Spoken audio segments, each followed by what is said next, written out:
Assalamualaikum warahmatullahi wabarakatuh. Alhamdulillahil latifir raufil mannan, al-ghaniyil qawiyil sultanil halimil karimir rahimir rahman, al-muhiti ilman bima yakunu wa ma kana yu'izzu wa yudhil wa yufkiru wa yughni kulla yawmin huwa fi sya'ni. Ahmaduhu ala sifatil kamilatil hisan wa ashkuruhu ala ni'amihi wa bisyukri yazidul ata'a wal imtinan. Ashhadu an la ilaha illallah wahdahu la syarika lah, al-malikud dayyan, wa ashhadu anna Muhammadan abduhu wa rasuluhul mab'us ilal insi wal jan, sallallahu alaihi wa ala alihi wa ashabihi wa tabi'ina lahum bi ihsanin ma tawalatil azman wa sallama taslima. Amma ba'du. Bismillahirrahmanirrahim. Rabbi shrah li sadri wa yassir li amri wahlul 'uqdatam min lisani yafqahu qawli. Pertama-tama marilah kita bersyukur kepada Allah Subhanahu wa taala yang telah memberikan nikmat iman dan Islam, kesehatan dan kekuatan serta panjang umur kepada kita semua, sehingga kita semuanya dapat melaksanakan aktivitas keseharian kita. Salawat dan salam marilah kita haturkan kepada baginda Nabi besar Muhammad sallallahu alaihi wasallam, keluarga, para sahabat dan umatnya hingga hari kiamat.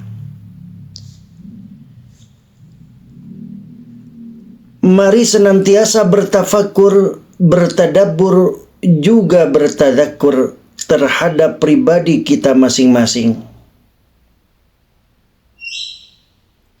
Tafakur berarti kita berkontemplasi, mengadakan introspeksi diri secara menyeluruh terhadap pribadi masing-masing. Apakah kekurangan kita selama ini? Sudah baikkah diri kita? Sudah semakin dekatkah kita dengan Allah? Maka itulah yang disebut bertafakkur. Adapun tadabbur berarti kita melihat dan meneliti diri kita masing-masing, terutama yang menyangkut persoalan hati. Apakah sudah bisa mengosongkan hati dari aneka sifat tercela dan kemudian mengisinya dengan aneka sifat yang mahmudah atau terpuji? Atau apakah justru semakin kesini semakin jauh dari Allah?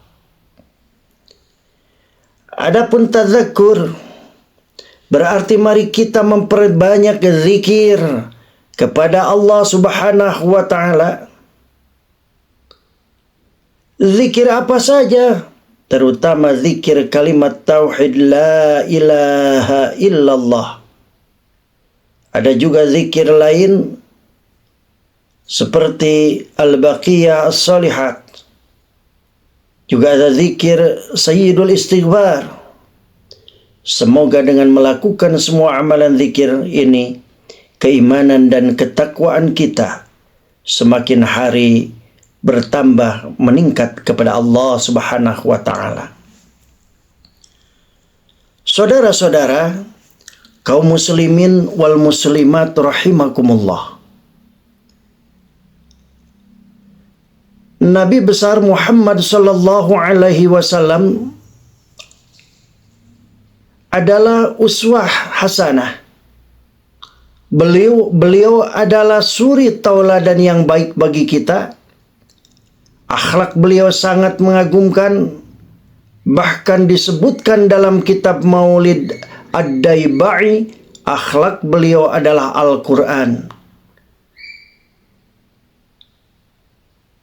Salah satu akhlak beliau yang wajib kita contoh adalah kesediaannya memaafkan orang lain meski orang tadi melakukan kesalahan yang berulang-ulang.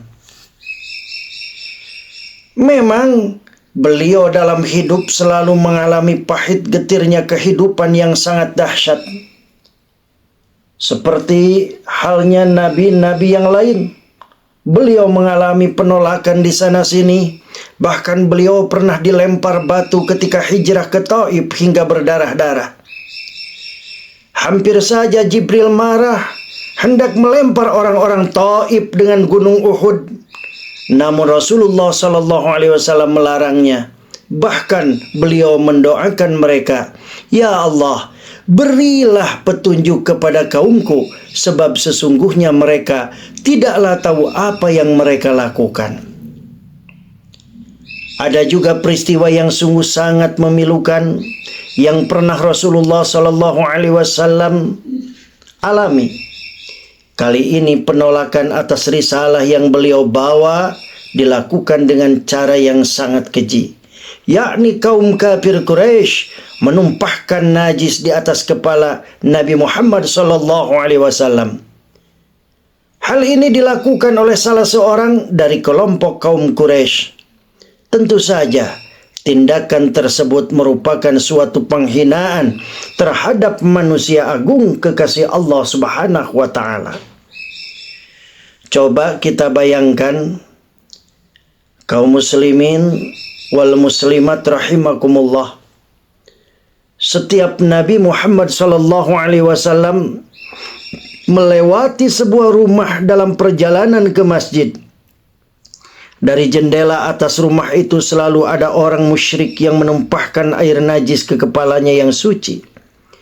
Beliau mengalami perlakuan keji semacam ini hampir setiap hari. Meski demikian, Nabi Muhammad SAW tidak pernah marah. Bahkan saat beliau tidak mendapati orang kafir yang menumpahkan air najis ke kepalanya, beliau langsung bertanya kepada sahabat, "Kemanakah orang yang tinggal di rumah itu?" "Ada apa wahai Rasulullah?" tanya para sahabat yang kaget atas pertanyaan sang Nabi. "Ia biasanya menumpahkan najis kepadaku," kata Nabi, "namun hari ini ia tidak melakukannya. Sungguh aku mengkhawatirkan keadaannya." Kekhawatiran paduka tidaklah keliru. Wahai Nabi, orang itu sakit keras dan tidak dapat keluar dari biliknya. Mendengar berita tersebut, Nabi Muhammad SAW segera menengok si kafir dan mendoakannya agar segera sembuh dari penyakitnya. Beliau memanjatkan doa, "Ya Allah, ya Tuhan manusia, hilangkanlah penyakitnya. Sembuhkanlah. Engkau Tuhan yang maha menyembuhkan penyakit yang tiada kesembuhan, melainkan kesembuhanmu. Dengan kesembuhan yang tiada terjangkiti penyakit lagi." Orang kafir itu jelas malu dengan keadaannya. Ia malu karena selama ini telah berlaku kurang ajar kepada Nabi Muhammad SAW. Dengan keharuan yang memenuhi rongga dadanya, ia menangis seraya meminta maaf. Nabi Muhammad SAW dengan keagungan akhlaknya selalu memberi maaf orang-orang yang berbuat salah kepadanya, terlebih jika orang tersebut benar-benar telah mengakui kesalahannya. Saudara-saudara, kaum muslimin wal muslimat rahimakumullah, kisah di atas memberikan banyak pelajaran berharga bagi kita.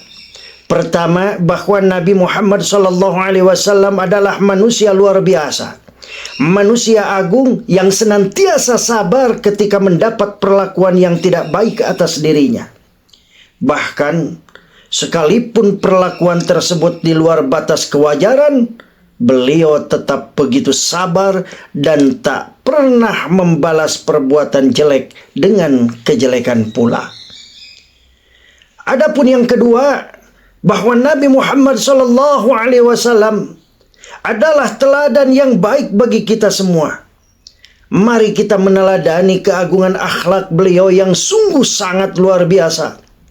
Al-Quran secara jelas menyebut bahwa beliau adalah contoh yang baik bagi umatnya.